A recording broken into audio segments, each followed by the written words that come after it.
दोस्तों, आज की कहानी जो हमारे पास आई है, वो बहुत ही अजीबो-गरीब है और बहुत ही ज़्यादा खतरनाक क्राइम स्टोरी है, जिसे सुनकर आपकी रूह काँप जाएँगी। आप खुद सोचने लग जाओगे कि ऐसा भी किसी की दर्दनाक मौत हो सकती है। आखिर क्या है इस कहानी में जो आपको सोचने पर मजबूर कर देगा?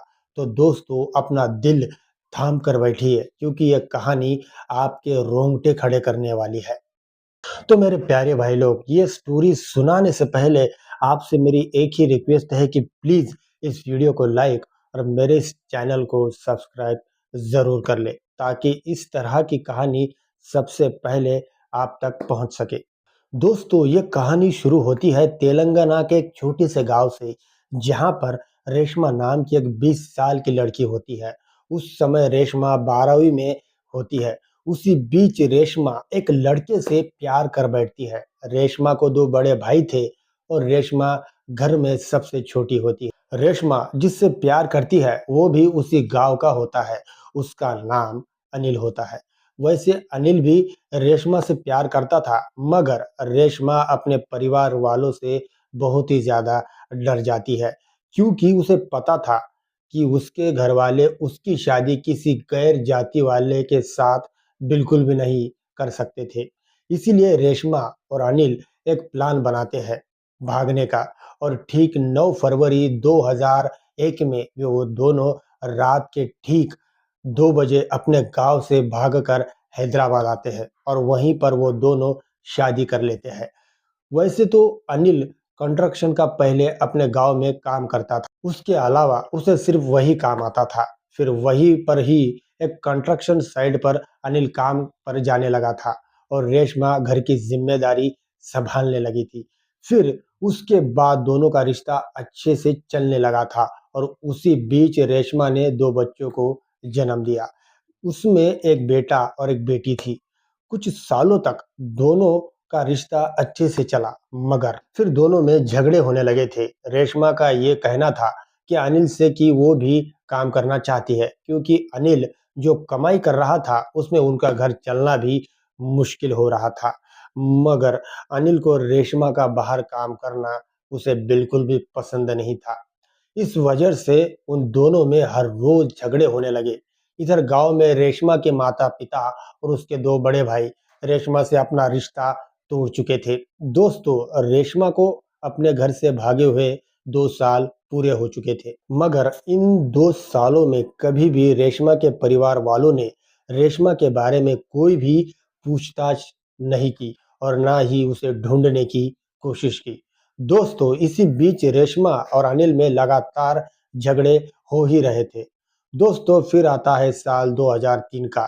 तब रेशमा की मुलाकात होती है सुधाकर से, जो रेशमा के पड़ोस में रहता था और एक कंपनी में सुपरवाइजर की जॉब करता था। रेशमा रोज सुधाकर से बात करती थी और दोनों में धीरे धीरे से गहरा रिश्ता बनने लगा था। और उसके बाद सुधाकर ये भी रेशमा के घर में भी आने लगा था, मगर रेशमा के दोनों बच्चे रोज सुधाकर को अपने घर में देखकर जरा अलग ही महसूस करते थे। दोस्तों, फिर एक दिन अनिल की तबीयत थोड़ी खराब होती है। इस वजह से अनिल काम पर नहीं जाता, मगर अनिल के काम पर ना जाने से रेशमा अब बहुत परेशान हो जाती है, क्योंकि उसे सुधाकर की बहुत याद आ रही थी। मगर अनिल का घर में होने के कारण वो उसे बाहर भी नहीं मिल सकती थी।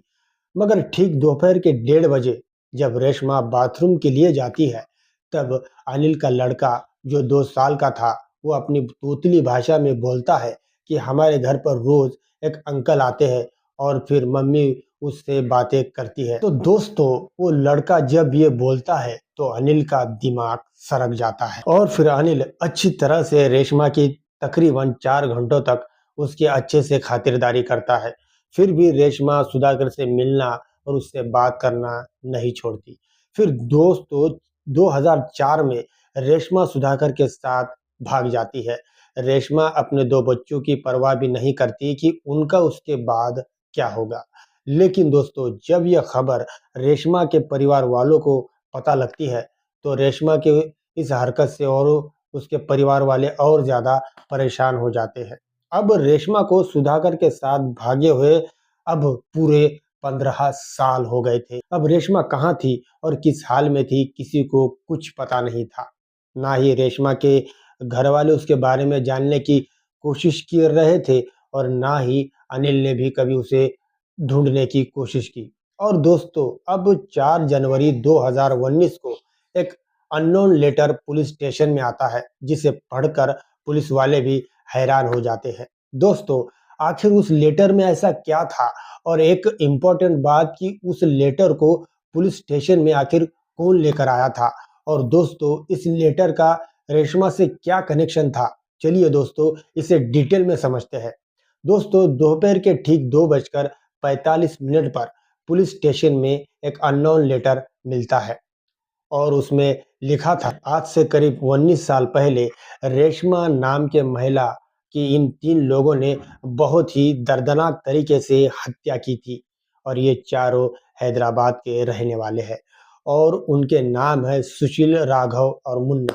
दोस्तों, जैसे ही पुलिस को ये जानकारी मिलती है, तो दोस्तों पुलिस खोजबीन करना शुरू कर देती है। मगर दोस्तों, सिर्फ नाम के आधार पर इन तीनों की तलाश करना पुलिस वालों के लिए बहुत ही डिफिकल्ट टास्क था। पुलिस वालों को लग रहा था शायद ये किसी ने हमारे साथ मजाक किया है। लेकिन दोस्तों, उस थाने के इंस्पेक्टर भैरवा इस मामले को पर्सनली लेते हैं और फिर वो और अच्छी तरह से इन्वेस्टिगेशन करने में जुट जाते हैं। दोस्तों, उस लेटर में नीचे ये भी लिखा था कि वो तीनों क्या काम करते हैं। दोस्तों, उस लेटर के अनुसार सुशील मोटरसाइकिल का मैकेनिक था, राघव और मुन्ना दोनों एक मॉल में काम करते थे। और तभी दोस्तों पुलिस पहले तो सुशील को अपने हिरासत में लेती है, और फिर दोस्तों उसके बाद मुन्ना को और राघव को भी पुलिस हिरासत में लेती है, और तीनों से पुलिस पूछताछ करने लग जाती है कि रेशमा को तुमने क्यों मारा। फिर राघव और मुन्ना को भी पुलिस हिरासत में लेती है और उन तीनों से पुलिस पूछताछ करने लग जाती है कि रेशमा को तुमने क्यों और किस लिए मारा। मगर तीनों भी मना कर देते हैं।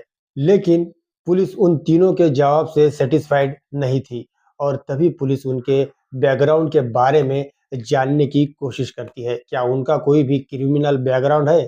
पुलिस हर एंगल से इन्वेस्टिगेशन करती है, मगर पुलिस के हाथ कुछ नहीं लगता। दोस्तों, मगर सुशील के बारे में पुलिस को एक इंफॉर्मेशन मिलती है कि जब सुशील बहुत ज्यादा दारू पीकर अपने बीवी के साथ झगड़े किए थे, और झगड़ों में उसने कहा था कि तुझे भी मैं रेशमा की तरह मार दूंगा। दोस्तों, ये पता लगते ही पुलिस सुशील को और उसके दोनों दोस्तों को उठाकर पुलिस स्टेशन लाती है और उनकी हाई लेवल पर खातिरदारी करती है, जिससे कि तीनों भी पोपट की तरह बोलने लग जाते हैं। सुशील कहता है कि रेशमा को मारने का प्लान उसके पति ने किया था, यानी कि अनिल ने। अनिल ने कहा था कि अगर तुम मेरे पत्नी की हत्या करोगे तो मैं तुम्हें 2 लाख रुपए दूंगा। और फिर मैंने राघव और मुन्ना को भी इसमें शामिल कर लिया, और फिर हम तीनों रेशमा के घर गए। हमें पहले से ही जानकारी मिली थी कि रेशमा घर पर अकेले ही रहती है, और उसका पता हमें खुद अनिल ने ही दिया था। हम रेशमा के घर पर गए और उसे झूठ बोला कि अनिल ने तुम्हें मिलने के लिए बुलाया है, लेकिन हमारी बात का उसे विश्वास नहीं आया। तो मैंने अनिल को फ़ोन लगाया और फिर अनिल ने रेशमा को कहा कि वो हमारे साथ चली आए, और फिर रेशमा हमारे साथ चलने के लिए तैयार हुई, और फिर हम तीनों ने उसे कार में बिठाया और फिर शहर से थोड़ा दूर आकर कार रोकी, और फिर मुन्ना ने रुमाल से रेशमा का मुंह बांध दिया। रेशमा बहुत चिल्लाने लगी, हमसे जान की भीख मांगने लगी, लेकिन हमें उसे किसी भी हालत में खत्म करना था। और फिर हमने उसे एक बड़े से सेफ्टी टैंक के पास लाया, जहां से बहुत ही गंदी बदबू आ रही थी। वहां पर हम तीनों को सांस लेना भी मुश्किल हो रहा था। तभी हम तीनों ने रेशमा को पकड़कर उस सेफ्टी टैंक के पास ले गए और उसे उस टैंक में डालने की कोशिश करने लगे, मगर रेशमा ने राघव और मुन्ना का हाथ बहुत ही कसकर पकड़ रखा था। लेकिन हमने ताकत लगाकर उसे सेफ्टी टैंक में फेंक दिया और उसका दरवाजा बंद कर दिया। उसमें से रेशमा की रोने और चिल्लाने की आवाजें आने लगी, और ठीक 10 मिनट के बाद रेशमा की आवाज आना बंद हो गया।